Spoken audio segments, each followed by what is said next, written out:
एक ऐसे नबी जिन्होंने अल्लाह से दुआ करके सूरज को रोक दिया था। यह उस वक्त की बात है जब बनी इजराइल 40 साल की भटकने की सजा के आखिरी पड़ाव पर थी। पुरानी बुज़दिल नस्ल अब खत्म हो चुकी थी और नई नस्ल जिस्मानी और रूहानी तौर पर फौलाद बन चुकी थी। उनका सरदार हजरत यूश बिन नून अलसलाम थे। अल्लाह ने उन्हें वो मकाम अता किया और उनके लिए जमीन और आसमान के कवानीन बदल दिए।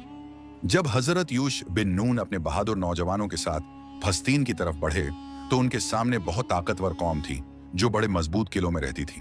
इस बीच रेगिस्तान में भूख और तंगहाली की वजह से बहुत से लोग मर रहे थे। कुछ सिर्फ हड्डियों और कमजोर शरीर के साथ बिखरे पड़े थे। अल्लाह ने उस वक्त बनी इजराइल के लिए सिब्बत हफ्ते का दिन का कानून बनाया कि उस दिन सिर्फ अल्लाह की इबादत होगी।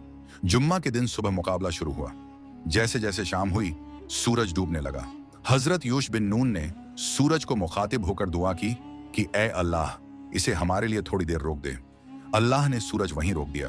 ये मौजा तब तक रहा जब तक बनी इजराइल ने दुश्मन के आखिरी किले को भी फतह नहीं कर लिया। आखिरकार शहर फतह हुआ और सूरज डूबा। यूं उन्होंने शुक्रगुजारी के साथ अपनी मंजिल पाई।